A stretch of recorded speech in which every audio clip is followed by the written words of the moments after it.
Boa noite, irmãos. Quero convidá-los neste momento para que abram a palavra de Deus no Evangelho de João, capítulo 14, onde estaremos nesta noite fazendo o nosso estudo acerca do convite de Jesus e também das promessas que ele faz para nós.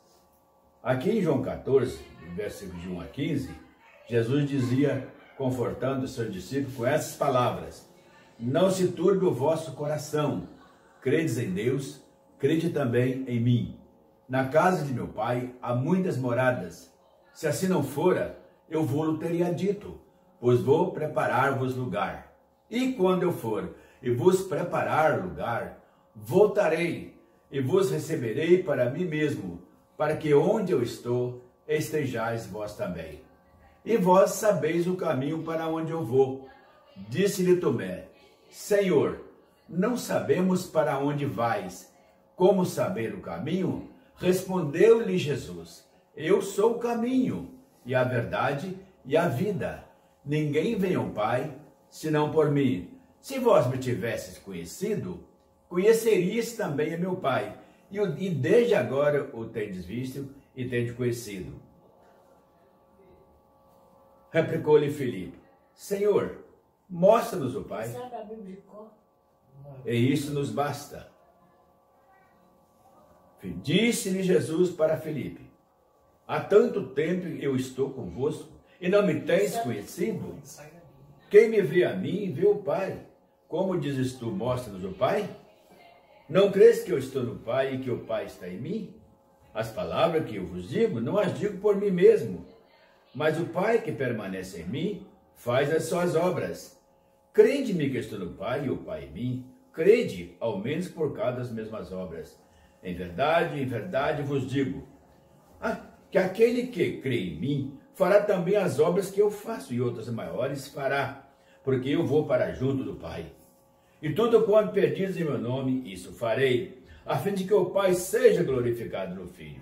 Se me pedis alguma coisa em meu nome, eu farei. Se me amais, guardareis os meus mandamentos. Vamos fazer uma oração, colocando esse estudo que vai ser proferido nesta noite nos cuidados do Senhor. Senhor, somos imensamente gratos ao Senhor, porque o Senhor nos chamou para a realização dos teus propósitos, para o louvor da tua glória, para fazer uma obra às quais o Senhor tem confiado para cada um de nós, daqueles que são dispenseiros do teu reino aqui na face da terra, que são responsáveis pela pregação, pelo ensino vertiginoso da tua santa palavra. Nós te damos graças porque o Senhor nosso Deus um dia nos encontrou, um dia o Senhor nos preparou para que pudéssemos estarmos, ó Deus, realmente realizando a obra que tu nos tens confiado. Ó Deus, obrigado por esse momento tão sublime que tu nos concede nesta noite, de poder estar aqui para falar das grandezas do Senhor, para mostrar o quanto Jesus realizou em nós para o louvor da sua glória. Oramos na certeza que o Senhor estará falando com profundidade aos nossos corações, pela iluminação, pela unção e pela instrução do teu Espírito em nossa boca, para que tudo que nesta noite for dito aqui, venha do coração do Senhor para as nossas vidas. E assim nós oramos agradecido no nome santo de Jesus. Amém. Aqui nesse texto, meus queridos e amados irmãos, nós aprendemos duas coisas maravilhosas. Uma delas é que Jesus estava confortando e consolando os corações dos seus discípulos, porque ele estava de partida para a glória celestial, para ir morar junto com o Pai, para estar assentado à destra do Pai, no co-governo deste universo. Então, nessas palavras de despedida, ele disse para os seus discípulos: não se turbe o vosso coração, credes em Deus, crede também em mim. Observe bem, meus queridos irmãos, que quando nós vamos fazer uma viagem, por perto ou longe que seja, nós despedimos nossos familiares. E normalmente nós damos um até logo, um até breve, um até amanhã, ou até a nossa volta, crendo e confiando que nós um dia estaremos voltando para junto de nossos familiares. A mesma coisa fez Jesus, quando ele estava consolando e confortando os corações dos seus discípulos, com essas palavras, porque eles estavam preocupados com aquilo que Jesus estava dizendo para eles, que ele deveria ir para que ele pudesse enviar o Consolador. Então Jesus confortou os corações deles com essas palavras de despedida. Não se turbe o vosso coração. Crede em Deus, crede também em mim. Daí então ele faz uma excelente promessa para nós, quando ele disse, aqui no versículo 3, aqui no versículo 2 e 3, quando diz que na casa de meu pai há muitas moradas. Se assim não fora, eu vou-lo teria dito, pois vou preparar-vos lugar. E aí ele renova, e quando eu for e vos preparar este lugar, ele está dizendo, eu vou voltar. Para que ele vai voltar? Para receber a todos nós, quando ele diz, para recebermos vocês para mim mesmo. Para quê? Ele está perguntando. Para que onde ele está, estejamos nós também. Mas veja bem, meus queridos irmãos, aqui nesse estudo, que ali dentro daqueles discípulos de Jesus, tinha alguém que era cheio de dúvidas. E esse homem cheio de dúvidas, era um questionador chamado Tomé, que perguntou, Senhor, para onde, como, ele fazendo, Senhor, nós não sabemos para onde vai, Senhor. Como saber o caminho? Observe bem que ele estava perguntando para Jesus, que ele colocando todo o grupo como se fosse todo o grupo que não sabia para onde eles iam. Se bem que outros sabiam que Jesus estava indo de volta ao lar celestial e para preparar o lugar para todos nós, e um dia ele vai voltar. Então, Tomé, o que ele coloca? Ele coloca todo mundo num só pacote. Dizer, nós não sabemos para onde vais. Como saber o caminho? Então aqui esse texto, aqui no versículo 5, Jesus disse para ele, Jesus fala para ele o seguinte, aqui, ou melhor, aqui no versículo 6. Responde para ele a sua dúvida, tirando essa dúvida dele, dizendo para Tomé, eu sou o caminho, Tomé. E veja bem que Jesus falou para Tomé que ele é o caminho, e o caminho que leva para as mansões celestiais. E além de dizer que é o caminho, quando observamos também o que Isaías fala, inspirado pelo Espírito Santo de Deus, Deus falando através dele, acerca do caminho, lá em Isaías 55, então, aqui Jesus repete, para que esse caminho que Isaías falou lá, no capítulo 55 da sua profecia, era Jesus que Isaías estava mencionando, porque agora Jesus se identifica para Tomé, que ele é o caminho, e aí Jesus aproveitou para mostrar para Tomé que além dele ser o caminho, ele é a verdade, dizendo para ele, eu sou a verdade. Quando você estuda a palavra de Deus, aqui no capítulo 8, desse mesmo Evangelho de João, no capítulo, versículo 32, ali você vai encontrar Jesus dando uma aula acerca da verdade, quando ele diz para todos que estavam à sua volta, e conhecereis a verdade, e a verdade vos libertará.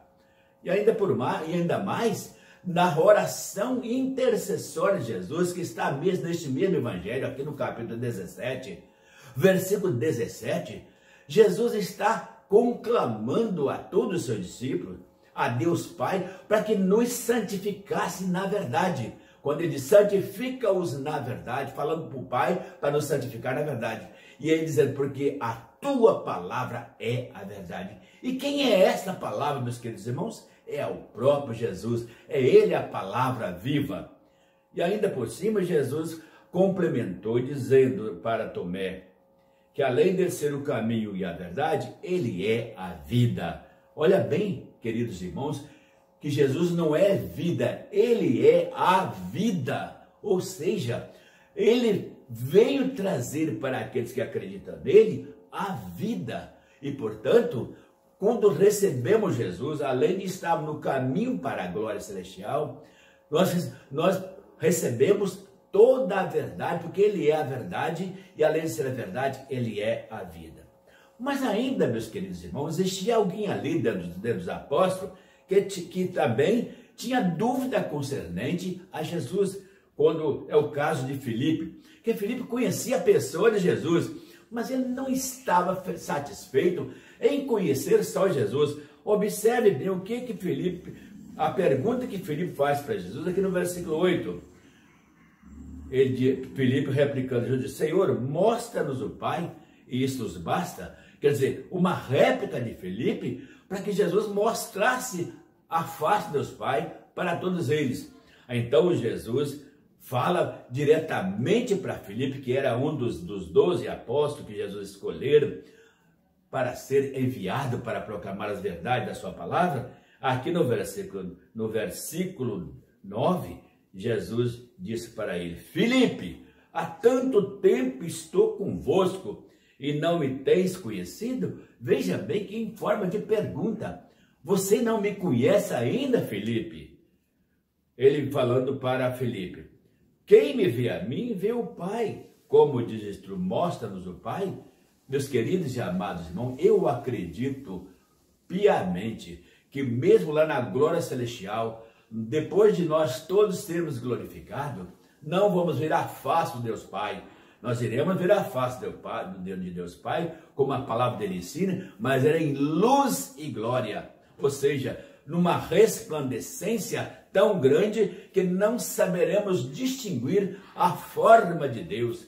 Porque ele falou para Moisés, lá em Êxodo capítulo 32, que jamais o ser humano viu a face dele. E aqueles que viu, que se porventura visse a face dele, não sobreviveria. Então, aqui, Jesus estava mostrando para os seus discípulos a face de Deus, na face de Jesus Cristo.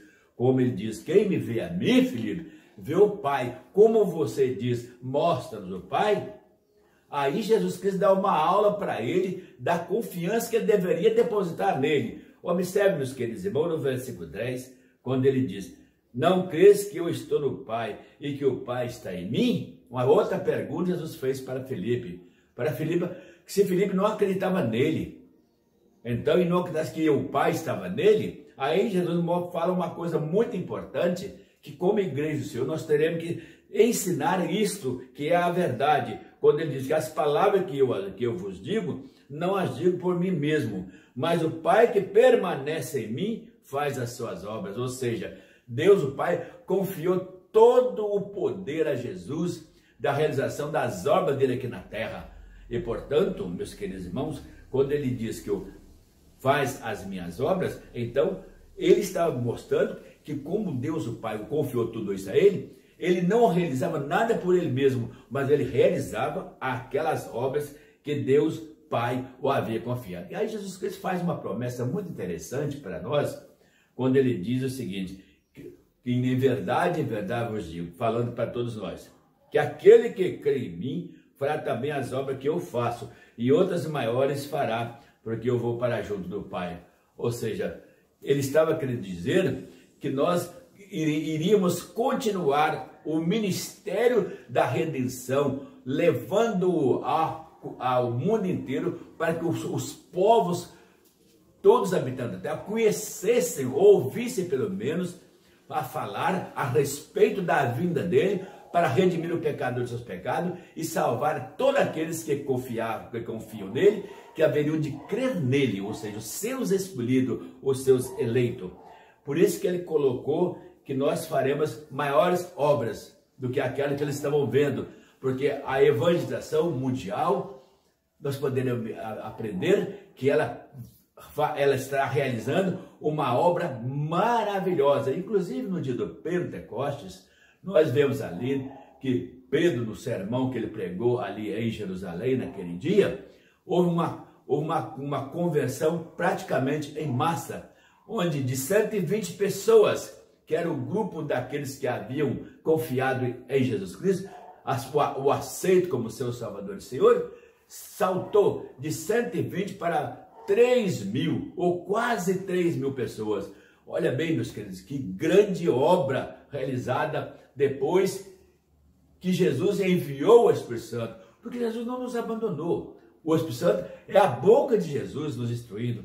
Ele veio a esse mundo para glorificar a Jesus, conforme aqui também no capítulo 16 desse evangelho aqui de João, no versículo 14, Jesus está mostrando para nós que que o Espírito Santo viria para glorificá-lo. Quando ele diz, ele me glorificará, porque há de ensinar daquilo que é meu, e vou-lo-á de anunciar. E aí Jesus Cristo fala para eles que nós faremos obras maiores, ou seja, na pregação vertiginosa do Evangelho do Senhor Jesus. E também aqui no versículo 13, Jesus Cristo faz uma outra promessa para nós, quando ele diz aqui, e tudo quanto pedis em meu nome, isso farei, a fim de que o Pai seja glorificado no Filho. Se me pedires alguma coisa em meu nome, eu o farei. Se me amais, guardareis os meus mandamentos. Aqui nesse versículo 13, 14, nós aprendemos uma coisa maravilhosa. O que nós aprendemos? Que a oração, para ser respondida, Deus só responde às nossas orações quando nós fazemos os nossos pedidos e em nome de Jesus. Porque aqui Jesus Cristo está dizendo, tudo quanto pedires em meu nome ao Pai, eu vou fazer para vocês. Ele daí dizendo, a fim de que o Pai seja glorificado no Filho. E ainda aí no versículo 14, ele diz, se me pedires alguma coisa em meu nome, eu o farei. Ou seja, se nós pedirmos ao Senhor sabedoria para pregar a palavra, entendimento, compreensão daquele que Ele coloca em nós, nós vamos receber, porque o Espírito Santo está aqui. Ele é o Paráclito, Ele é o porta-voz, Ele é a boca de Jesus nos iluminando, nos instruindo para poder fazer a obra do Senhor. E ele conclui esse estudo dizendo, se me amais, se nós amamos o Senhor, nós vamos guardar os seus mandamentos. E quais são os mandamentos do Senhor? Aqui no capítulo 13, você vai encontrar o que Jesus pede para que nós fazemos por ele. Olha bem o versículo 34. Novo mandamento vos dou, que vos ameis uns aos outros, assim como eu vos amei, que também vos ameis uns aos outros. Aí conclui dizendo, nisto conhecerão todos que sois meus discípulos, se tiverdes amor uns aos outros. Meus queridos, que Deus esteja abençoando a sua vida. A você que aqui veio nesta noite. Para que esse estudo da palavra do Senhor, que procuramos preparar e fazer, que ele realmente tenha te edificado. Para que o nome de Jesus em nossas vidas continue sendo exaltado, engrandecido e glorificado. Vamos fazer a última oração, agradecendo ao Senhor por esse momento tão maravilhoso que Ele nos proporcionou de poder estar conversando um pouco na sua santa e bendita e gloriosa palavra. Querido Pai, aplique essa palavra que nós nesta noite procuramos estudar ao coração de todos que estão aqui para poder compreender que o Senhor ama-nos e tem grandes e poderosas coisas para se realizar em nós. Damos-te graça porque o Senhor tem falado aos nossos corações pela tua palavra. Aplique ela aos nossos corações para que ela venha ser lâmpada para os nossos pés e luz para o nosso caminho. Nós oramos agradecidos por esse momento que passamos adorando o Senhor em espírito e verdade. E assim oramos com gratidão nos nossos corações. Em nome de Jesus. Amém.